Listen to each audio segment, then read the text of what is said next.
I woke up to my phone's brightness and the fact that my neck hurt. Again. The Ford Escape wasn't built for sleeping in the back, but I'd gotten decent at it. Duffel bag as a pillow, jacket bunched under my hip.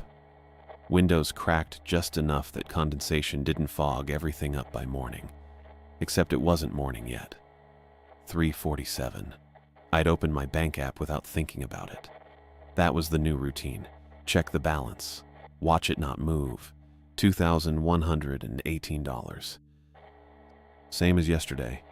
Same as the day before that.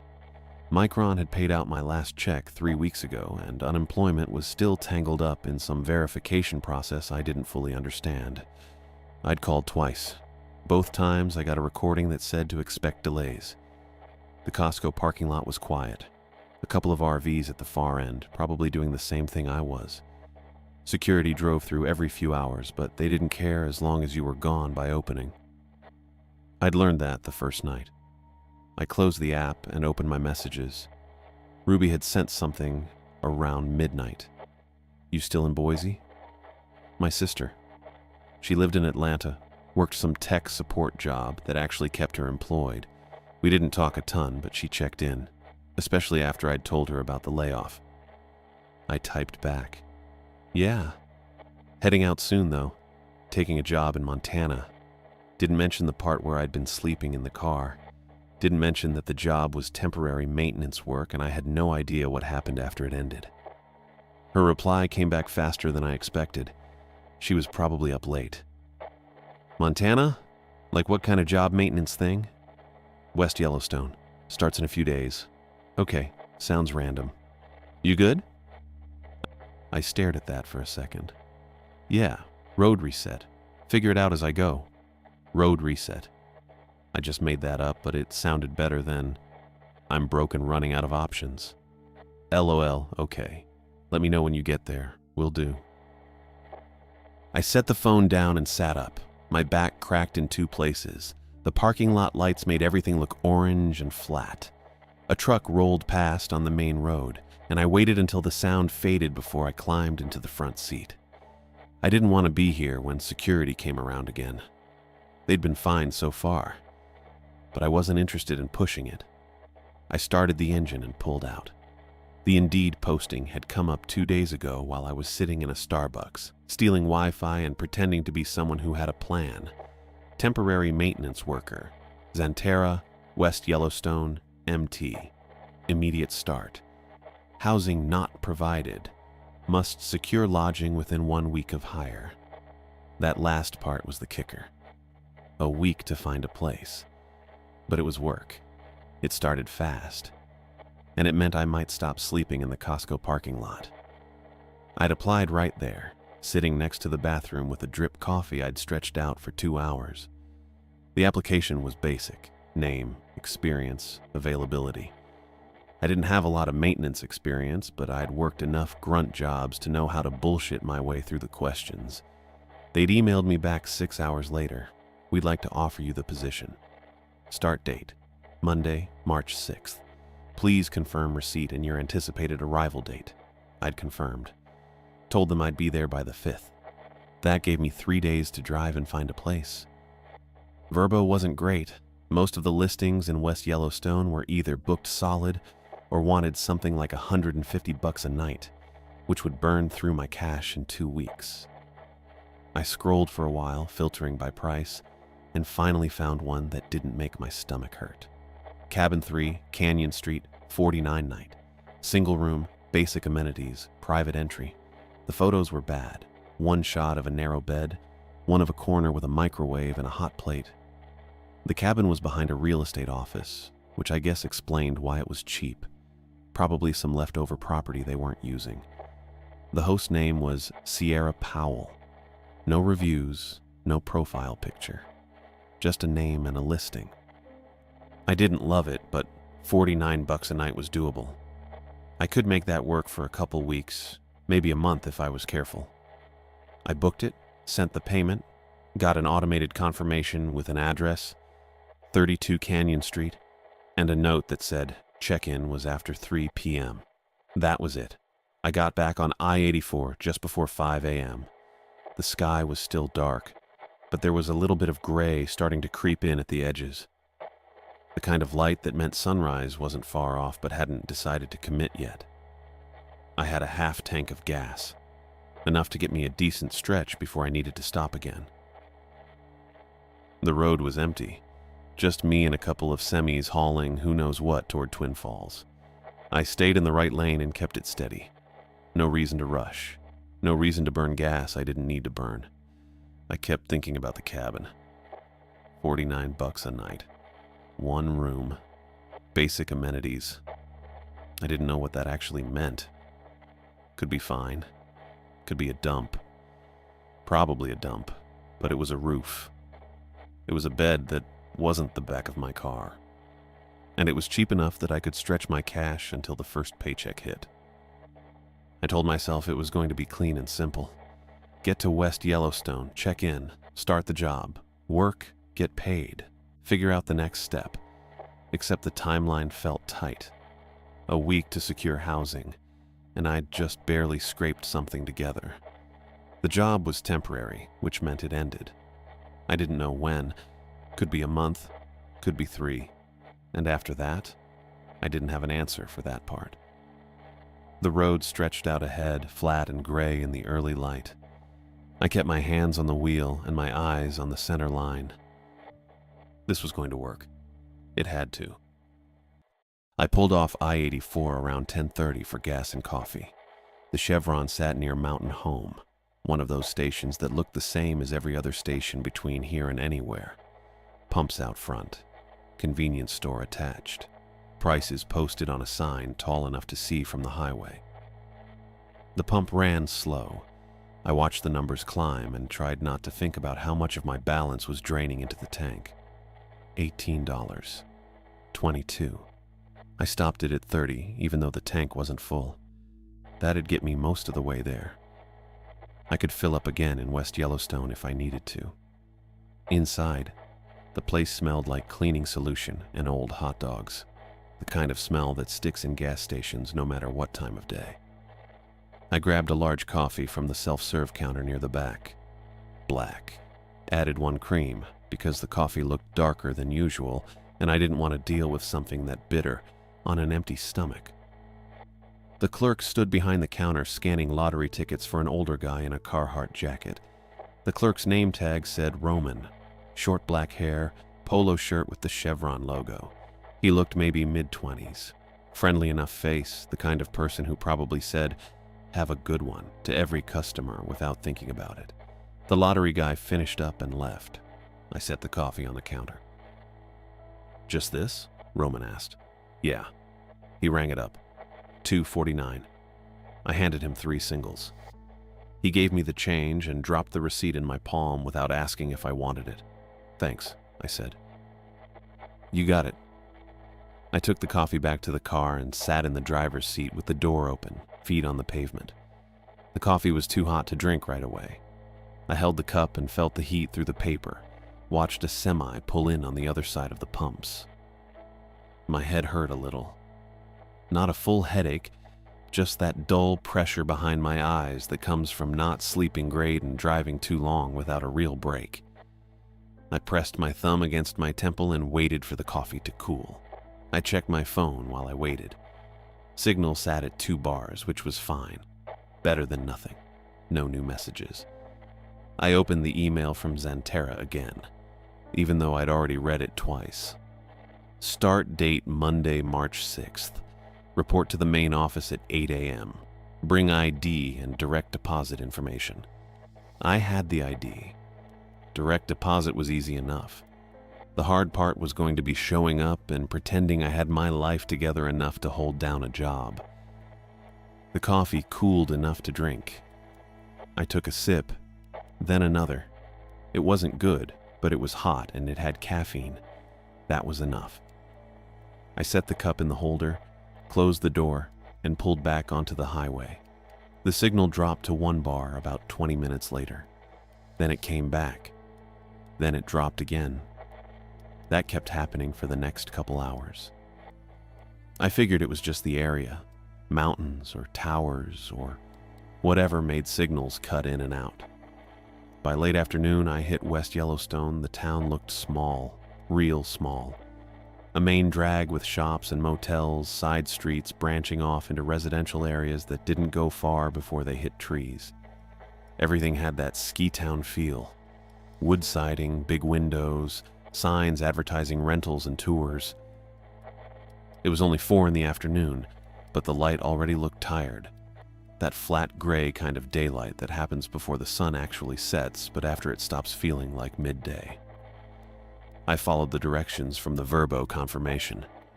Canyon Street was 3 blocks off the main road, narrow and quiet. The real estate office sat at number 32, a single-story building with dark windows and a small parking lot out front. I pulled in next to the building and cut the engine. No cars, no lights, nothing. The place looked shut down. Not just closed for the day, shut down. Shut down, shut down. The kind of closed that made you wonder if anyone actually worked there or if they'd just left the building standing and moved on. I sat there for a minute staring at the dark windows. Behind the office I could see the cabins, 3 of them, lined up in a row. Small structures, maybe 12 feet wide each. They had the same wood siding as the office, same dark windows. No lights on in any of them. The lockbox was supposed to be on cabin 3. That's what the confirmation email said. Lockbox mounted beside the door. Code same as the last 4 digits of my phone number. I got out of the car and walked around the side of the office. Gravel crunched under my boots. The air smelled cold and clean, that sharp bite you get in mountain towns even when it's not freezing. Cabin 3 was the one on the far right. The lockbox hung next to the door, just like the email said. I punched in the code. The box opened. Inside was a single key on a plain metal ring. I took the key and tried the door. It stuck. I pushed harder. The door scraped against the frame and finally gave, swinging inward with a sound that made me think the wood had swollen from moisture or cold, or both. The smell hit me as soon as the door opened. Stale air. That flat, cardboard kind of staleness that builds up when a place has been closed for a while. Not moldy, not rotten, just old and still. I stepped inside and flipped the light switch by the door. A single bulb came on overhead. 40 watts, maybe. Enough to see by, barely. The cabin matched the photos. 1 room, narrow bed against the left wall, small corner setup on the right, with a microwave, hot plate, and a dorm fridge about 2 feet tall. A table sat in the middle of the room with 1 chair. The bathroom door stood half open in the back corner. Everything looked clean enough. Dated, but clean. The bedspread was that rough polyester kind you see in cheap motels. The walls were bare except for a single framed print of a mountain landscape that could have been anywhere. On the table sat an envelope. White, letter-sized. My name written on the front in block letters. Logan Gomez. I picked it up, not sealed, just tucked closed. I pulled out the paper inside, 1 page, printed. The title at the top said, Rules for Cabin 3, in bold. I scanned the list. Do not use the bathroom fan. The wiring is old. Use the window for ventilation. If someone knocks twice, do not answer. If someone knocks 3 times, check the peephole first. Close the curtain after sunset. There is no street light, and the window reflects. The propane heater is backup only. If it clicks without producing heat, turn it off immediately and text this number. A number I didn't recognize, not Sierra's. At 2:17 a.m., run the generator outside for exactly 7 minutes. Set a timer. Do not skip this. I read it again. The instructions felt way too detailed. Not normal house rules, not even normal weird rental rules. These were specific in a way that made my neck tighten. I set the paper down on the table and pulled out my phone. 1 bar of signal. I opened Verbo and navigated to my messages with Sierra Powell. Typed out, just checked in, got the rules. Can you call me? Want to clarify a few things. I hit send. The message sat there with a little spinning circle next to it. Then, message failed to send. I tried again. Same thing. I checked the signal. Still 1 bar, but it wasn't moving. Just sitting there, a single sliver that apparently wasn't enough to get anything through. I walked to the window and held the phone up. Still 1 bar. I opened the door and stepped outside, holding the phone toward the road. 1 bar. No change. Great. I walked back to the car and grabbed my duffel from the back seat. That was pretty much everything I owned that mattered. Couple changes of clothes, toothbrush, phone charger, a folder with my ID and social security card, and the printout of my direct deposit form for Xanterra. The bag wasn't heavy. I probably could have fit more in there if I'd had more to bring. Inside, I dropped it on the bed. The mattress didn't bounce much, just kind of absorbed the weight and settled. The propane heater sat against the wall near the foot of the bed, one of those standing units with the ceramic plates behind a metal grate. Looked old, but not ancient. I crouched down to check it. The rules said it was backup only, and if it clicked without heat, I should turn it off and text that number. The plug was already in the wall outlet. I stared at that for a second. I hadn't turned it on. Hadn't touched it, but someone had plugged it in before I got here, or maybe it had been plugged in for weeks. There wasn't a switch on the unit itself, just the plug. So technically it was live, just not running yet. I reached out and touched the metal casing, cold. Nothing warm, no hum, no sound. I left it alone. The bathroom was in the back corner. I pushed the door open all the way. Small, toilet, sink, a shower stall with a plastic curtain that had seen better days. No window. The fan switch was right next to the light switch on the wall outside the door, which seemed like a weird setup. Usually the fan's inside the bathroom, right? I flipped the light on. Fluorescent tube overhead buzzed for half a second, then settled into that flat white glow that makes everything look worse. The mirror had some kind of brown spotting around the edges. Water damage, maybe. I reached up and touched the fan switch without flipping it. Warm. Not hot, just warm, like something had been running recently and the plastic hadn't cooled all the way down yet. But I hadn't turned the fan on. Nobody'd been in here. I pulled my hand back. The rules said don't use the fan because of old wiring. Use the window instead. Fine. Wasn't planning to use it anyway. I left the bathroom light on for another few seconds, just looking at the space. Nothing obviously wrong. Just a small, dated bathroom that smelled faintly like old tile grout. I hit the light switch and pulled the door mostly shut. Didn't latch it, just left it cracked a few inches. The cabin felt colder than it should have. I checked my phone. 4:37 p.m. Still had a few hours before sunset, but the light outside was already that dull gray you get in mountain towns when the sun's behind the trees or the clouds or whatever. My stomach made a noise. I hadn't eaten since the gas station coffee and a pack of peanut butter crackers somewhere around noon. There wasn't any food in the cabin. The fridge was empty, and I didn't have anything in the car except an old water bottle. I needed to eat. And I needed Wi-Fi that actually worked so I could check my bank app, maybe send Ruby a message so she wouldn't worry. I grabbed my phone and wallet and stepped outside. Locked the door behind me, tested the handle twice. The key went into my front pocket. The Starbucks was inside the Holiday Inn, which I'd passed on the way into town.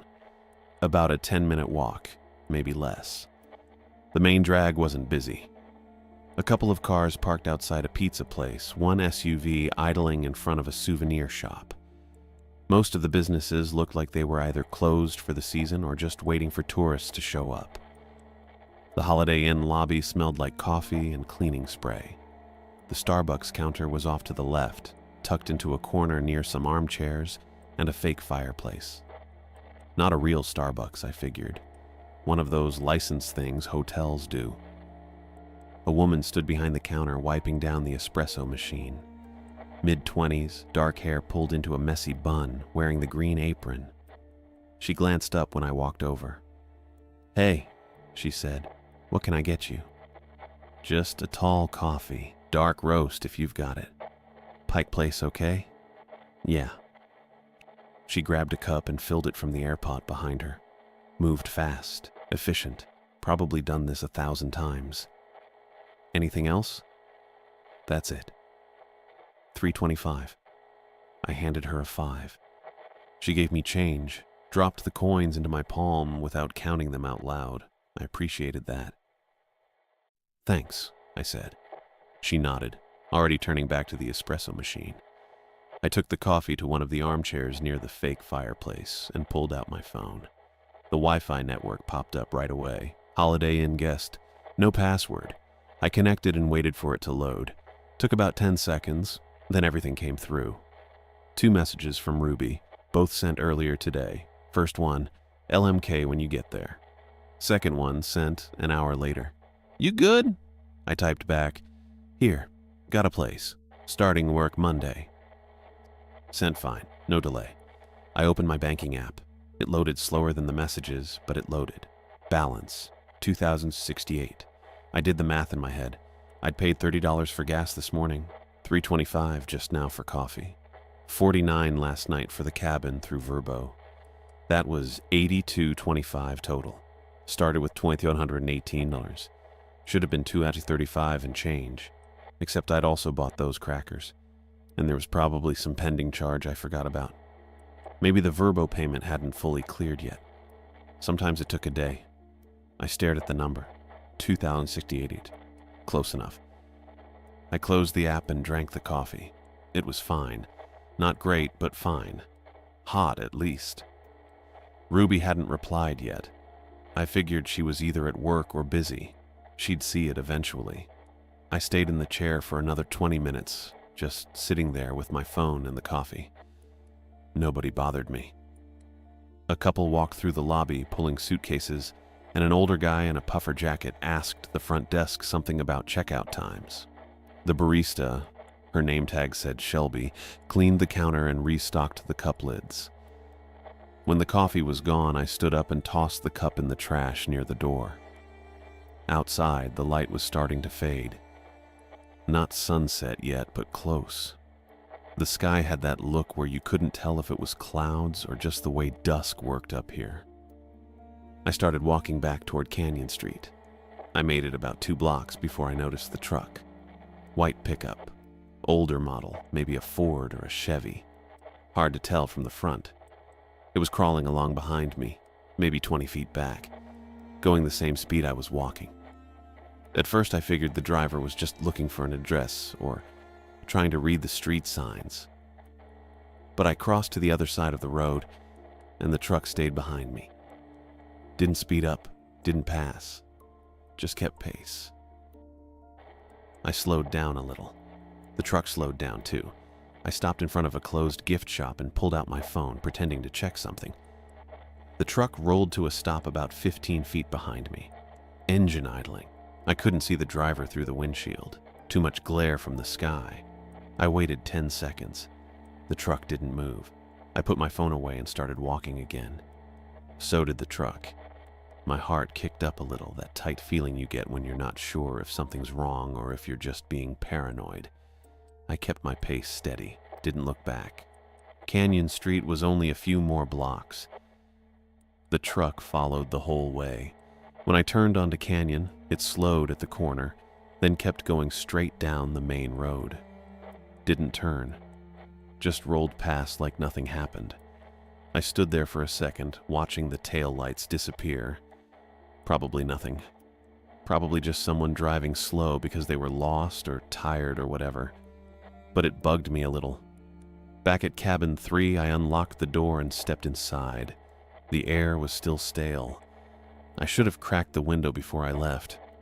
I checked my phone. 5:42 p.m. Sunset was probably around 6, maybe 6:15.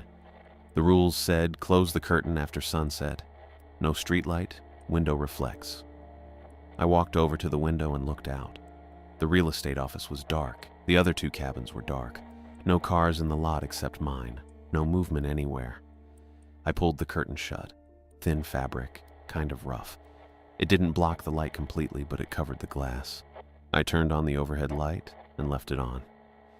Normally, I'd wait until it was actually dark, save the electricity or whatever, but I didn't feel like sitting in the near dark tonight. I sat down at the table and pulled out my phone. Still had the 1 bar of signal, but messages weren't going through. I tried opening a browser. It spun for about 30 seconds, then timed out. I set the phone on the table and looked around the cabin. The overhead bulb made everything look yellow and washed out. The mountain print on the wall, the polyester bedspread, the propane heater standing silent against the wall with its plug in the outlet. I should have been tired. I'd driven most of the day, slept like garbage in the Costco lot the night before, but I just felt wired. That thing with the truck didn't help. I got up and checked the door lock. Still locked. I tested the handle. Solid. The peephole was one of those old brass ones, probably installed decades ago. I put my eye up to it.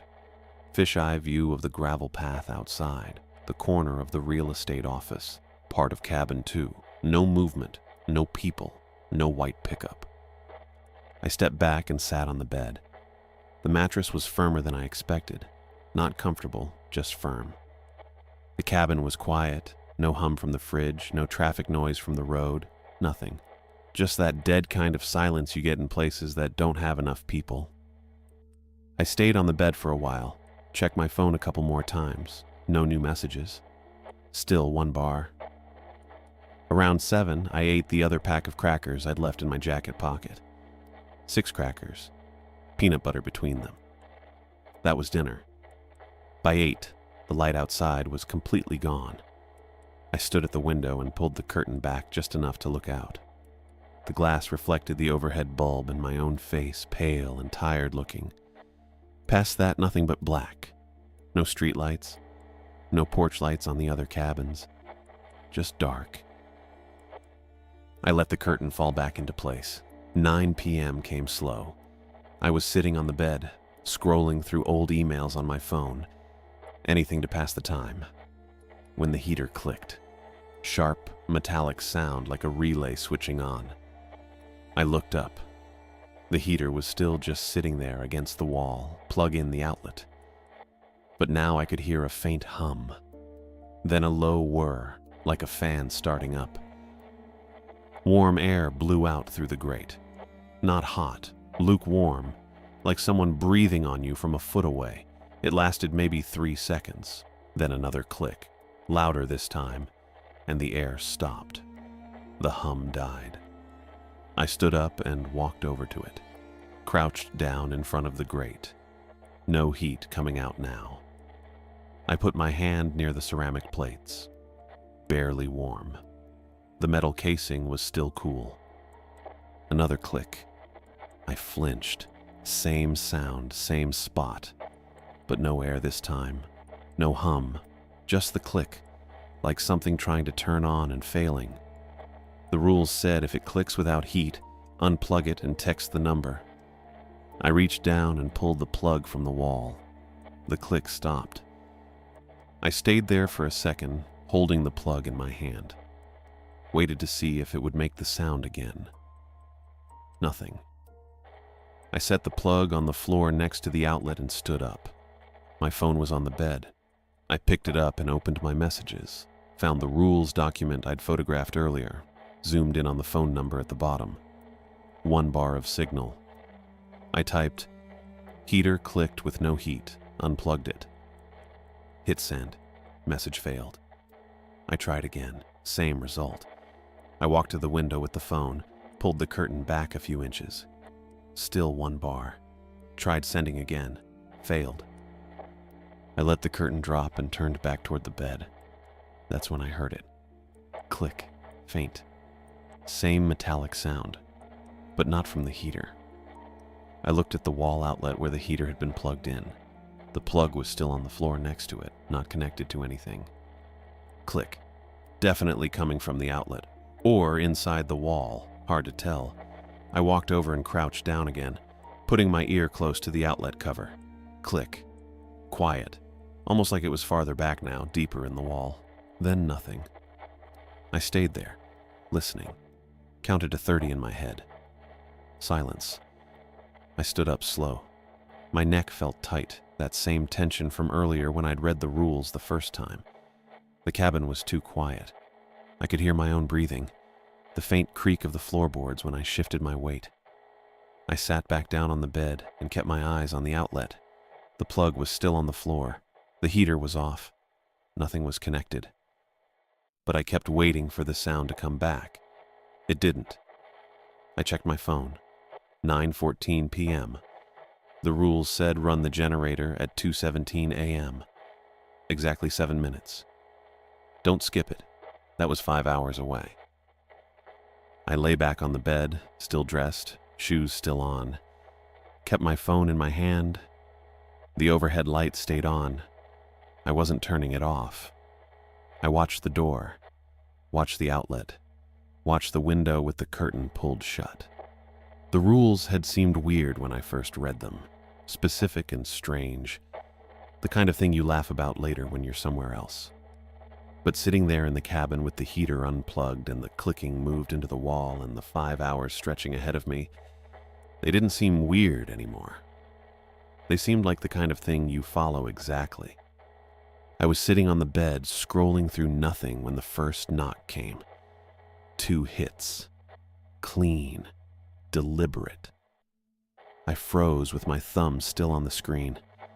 The rules said don't answer if someone knocks twice. Don't even get up, just sit there and wait.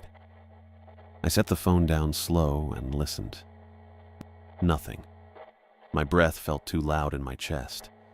I counted to 30 in my head, then 50, then gave up counting because the numbers weren't helping. Then it came again, 2 knocks, same rhythm, same force. I didn't move. A scrape followed, something dragging across the porch boards. Not a boot turning, not gravel shifting, something heavier, uneven, like someone stepped wrong or pulled something sideways that shouldn't be pulled. Then a 3rd knock landed, harder than the first 2. Single impact. The rules said if someone knocks 3 times, check the peephole first. But that 3rd knock didn't feel right. It felt too late, too separate from the first 2. I stood up anyway and crossed to the door, keeping my footsteps light even though I knew whoever was out there already knew I was inside. The overhead light was still on from earlier. I leaned toward the peephole and pressed my eye against the brass ring. Nothing. Just the gravel path and the corner of the real estate office and darkness beyond that. No person. No shape. No movement. I stayed there for probably 2 minutes with my eye against the peephole until my vision started to blur and I had to blink. When I pulled back, my neck was stiff and my hands were cold. I turned on the bathroom light. Then I turned on the lamp on the table even though it was dim and barely added anything.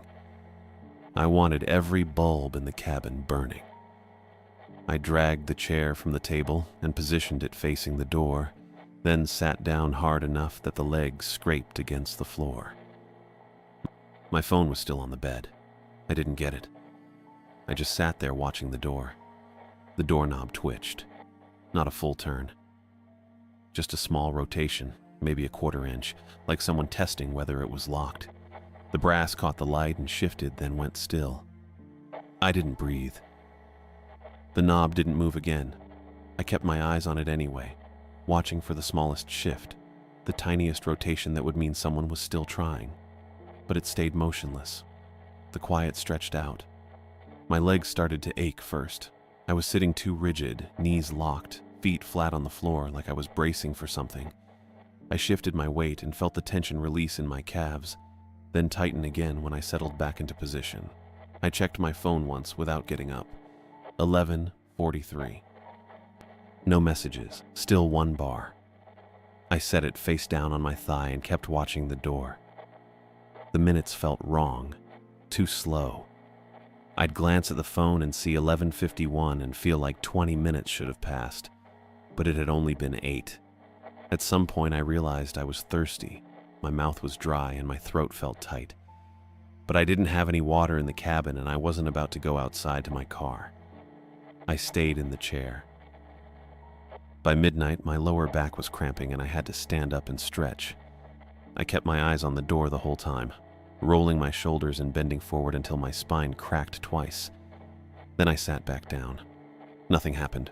No knocks, no scraping, no movement outside the window. Just the hum of the overhead light and the faint buzz from the bathroom fluorescent and my own breathing. I stayed in the chair until my alarm went off at 2:16. The sound cut through the silence, and I jolted hard enough that my knee hit the table leg. I grabbed my phone and silenced it, then sat there for 5 seconds, letting my heart rate drop. 2:16. I had to run the generator at 2:17 for exactly 7 minutes. I stood up and my legs felt stiff and slow. I unlocked the door, tested the handle, then pulled it open. Cold air hit me first. Probably mid-30s. I should have grabbed my jacket, but I didn't want to waste time. The generator sat about 15 feet from the cabin, a small Honda unit with a pull cord and a fuel tank that looked half full. I'd seen it earlier when I first arrived, but hadn't touched it. I walked over, crouched down, and checked the choke and fuel valve.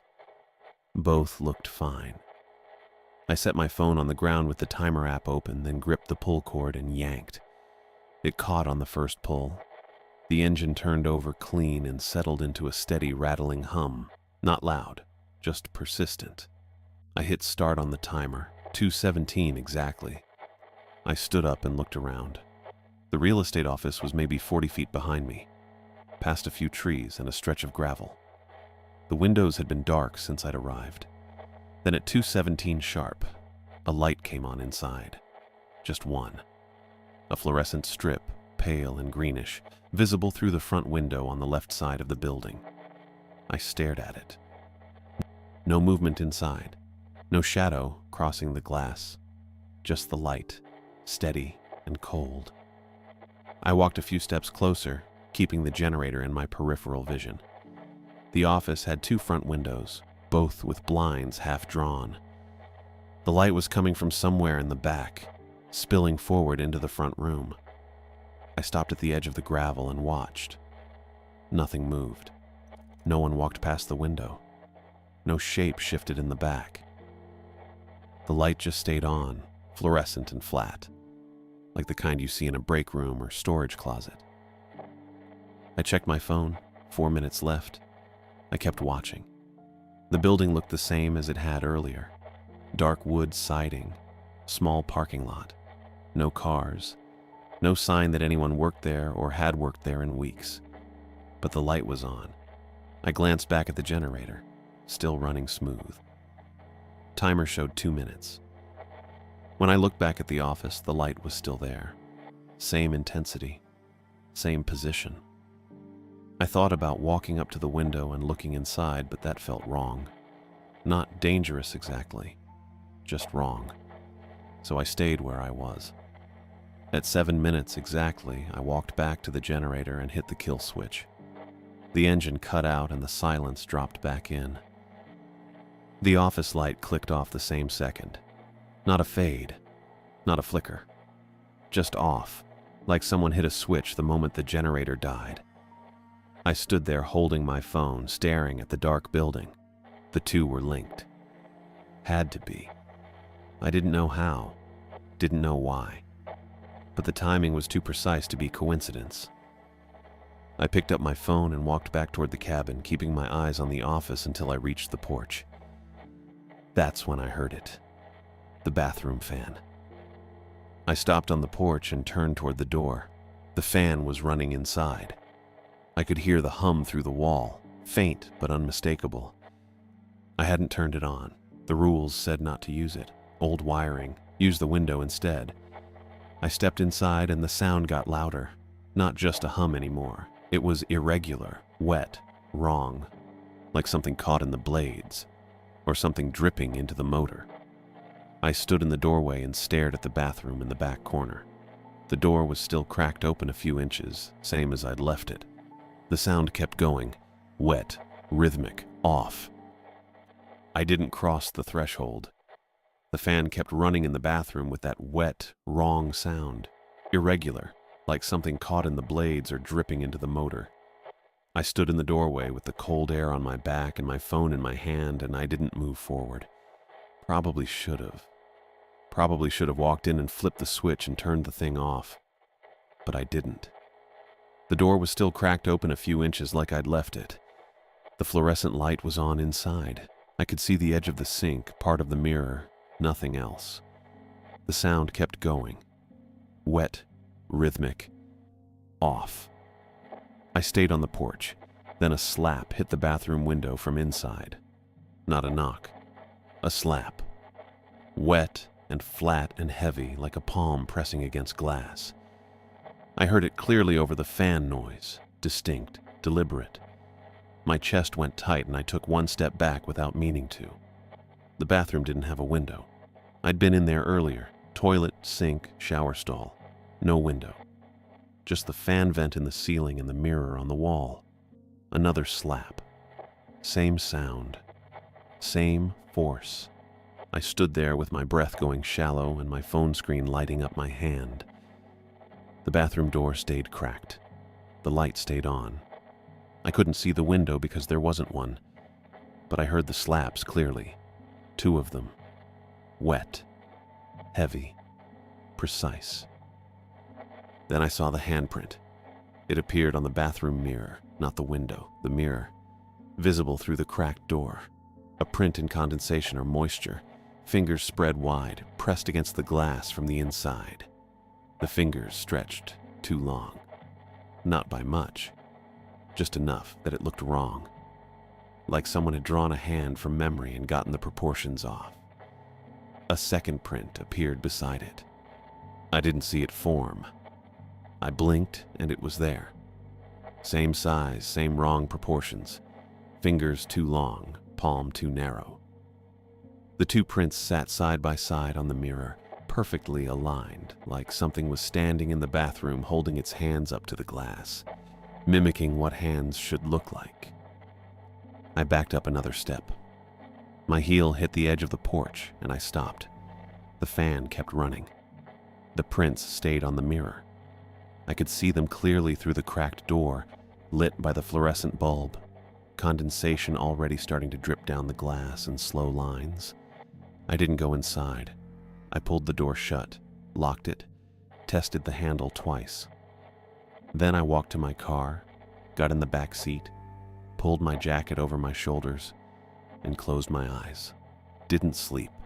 Just waited for morning with my phone in my hand and the cabin door locked 15 feet away. At 7:53, I was standing outside the Xanterra maintenance shop on Yellowstone Avenue, with my ID and direct deposit form in my jacket pocket. The building was single-story, painted brown, with a roll-up garage door on the left side and a regular door on the right.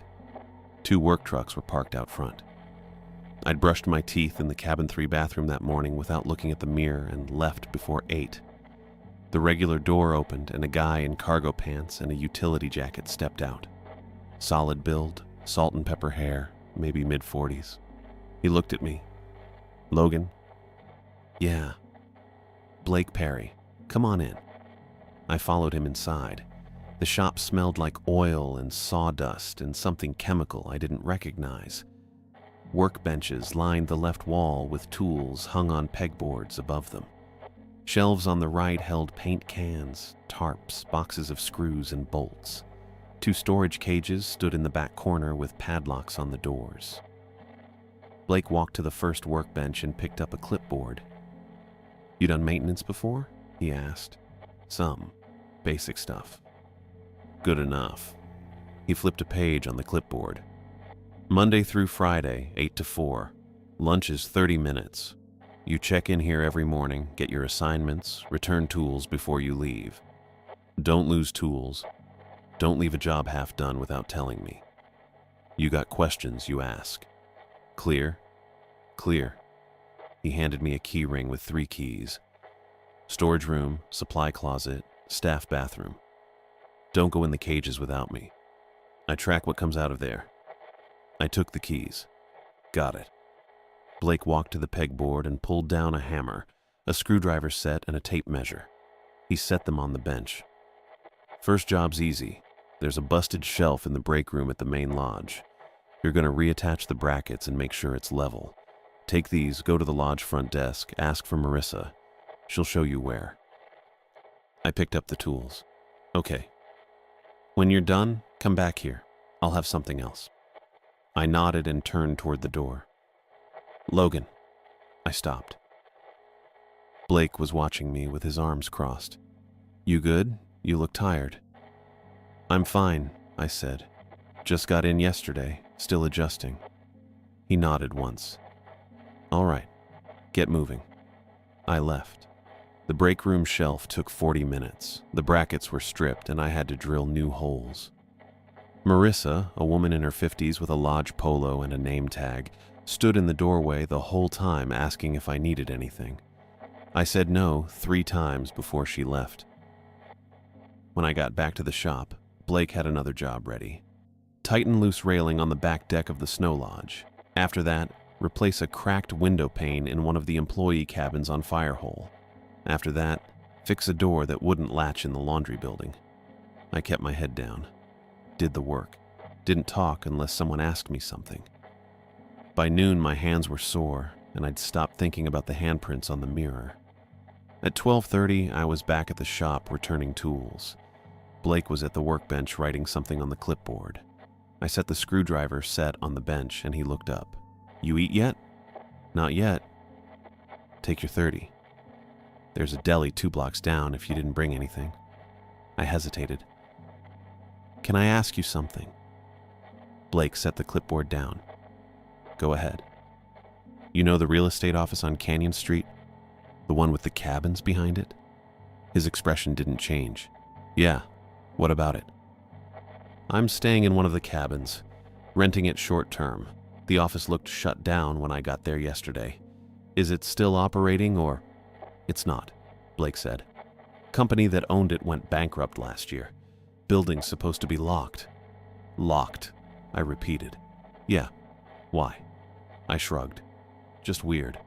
The cabin's fine, but the office looked abandoned, and the wiring's been acting strange. Lights flickering, outlets clicking. Wasn't sure if that was normal around here. Blake leaned back against the bench. Old wiring does that.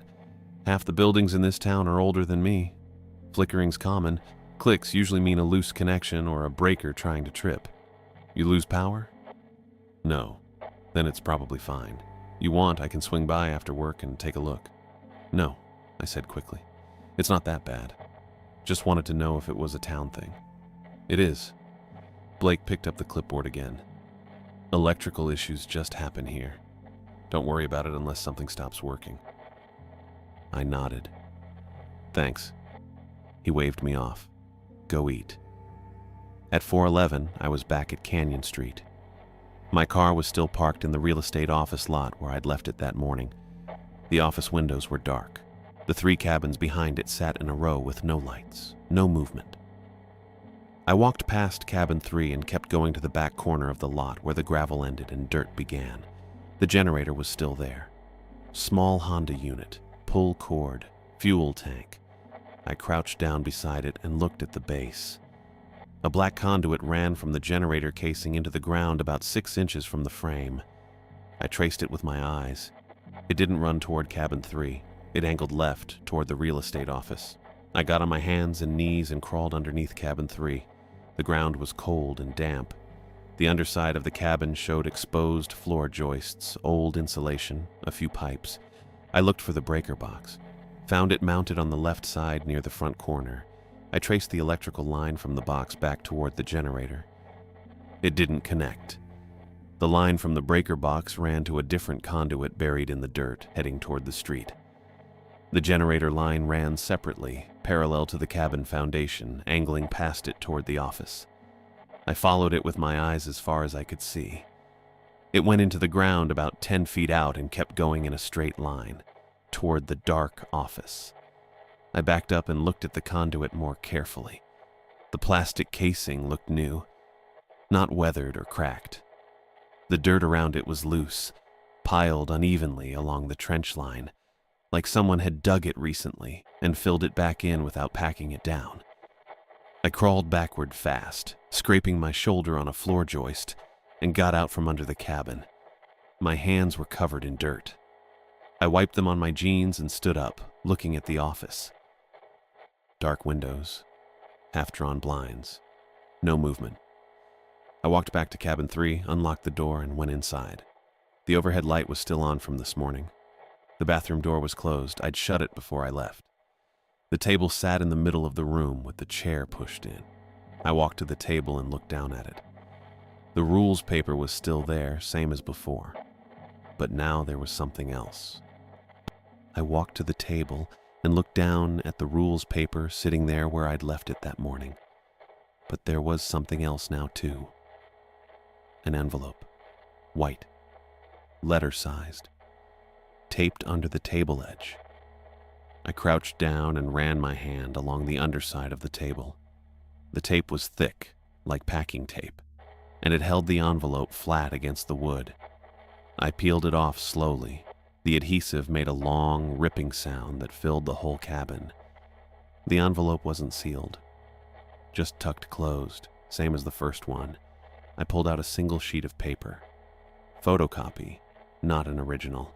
The heading read, "Quit Claim Deed," in bold letters at the top.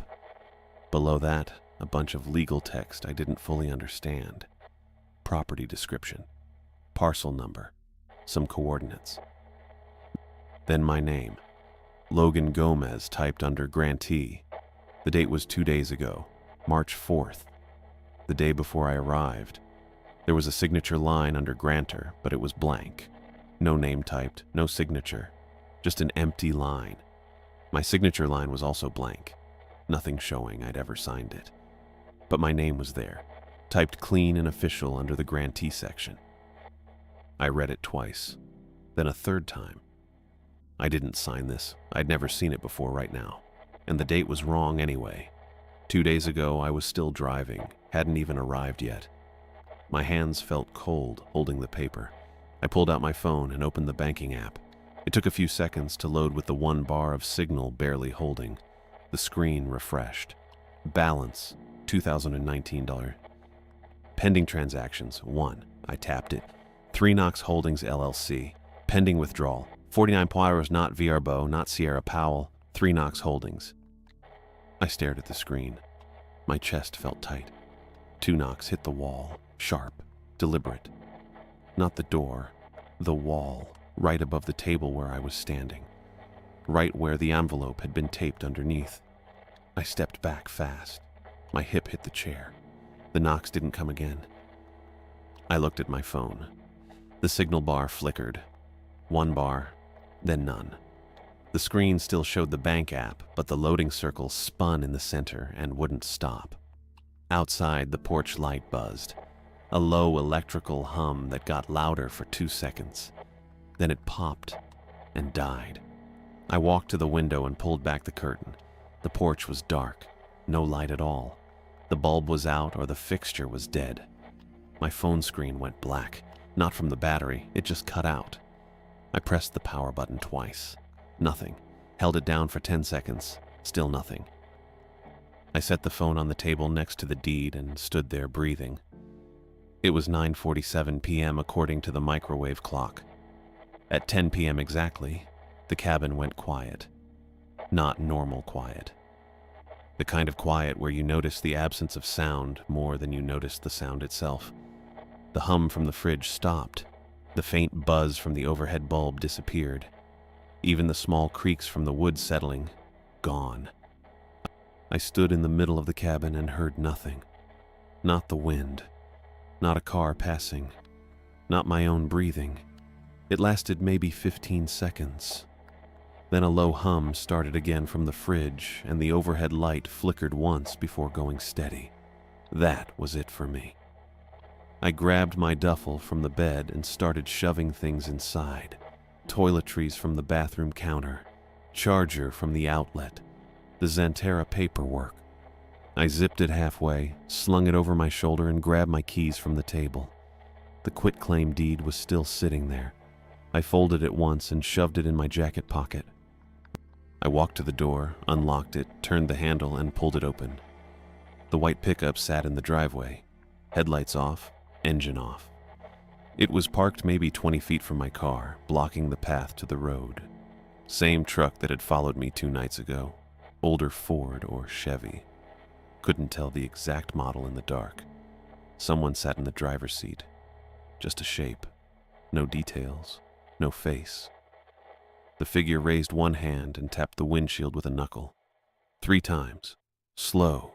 Precise. Same rhythm as the knocks from before. Tap, tap, tap.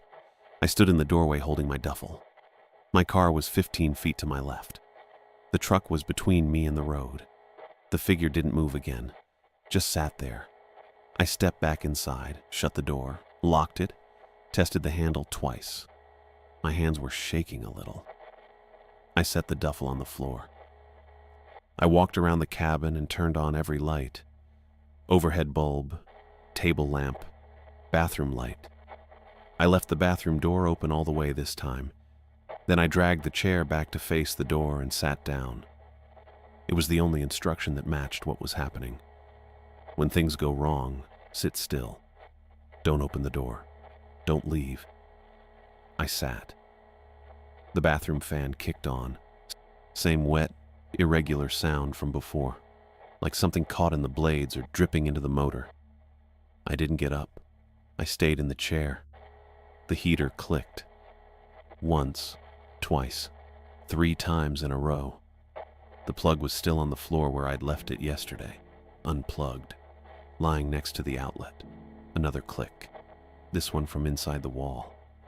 Then a faint tugging sound like something pulling along the length of the conduit buried under the cabin. The chair slid an inch toward the wall, not from me shifting my weight. I felt it move under me, a slow drag across the floor. I stood up fast and grabbed the quitclaim deed from my jacket pocket. I tore it in half, then in half again. The paper ripped loud and clean. I walked to the heater and shoved the pieces into the vent grate.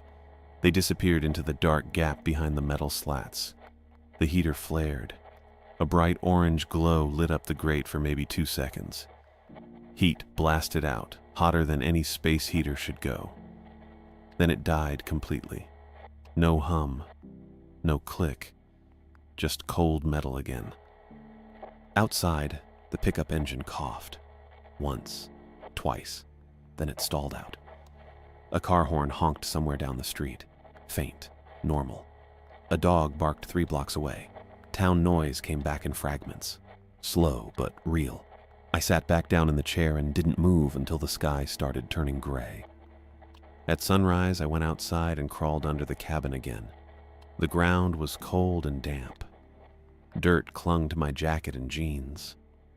I pulled myself forward on my elbows until I reached the spot where the conduit ran. It wasn't plastic anymore. The black casing had melted into something fibrous, almost like rope, but wrong. The texture was uneven, organic, and it didn't reflect light the way plastic or rubber would. I followed it with my hand, tracing the line toward the real estate office. It disappeared into the ground about 10 feet out, same as before, but the dirt around it looked disturbed, loose, fresh. I crawled further, past the edge of Cabin 3's foundation, and kept following the line. It angled left, straight toward the office. I reached the office's back corner and found the breaker panel mounted low on the exterior wall. The metal door hung open. It hadn't been open 2 days ago. Inside, the panel was full of ash, gray, fine, like burnt paper.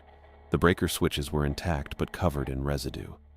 The conduit fed into the bottom of the panel, ending in a melted knot of fibrous material that didn't look like anything I'd seen before.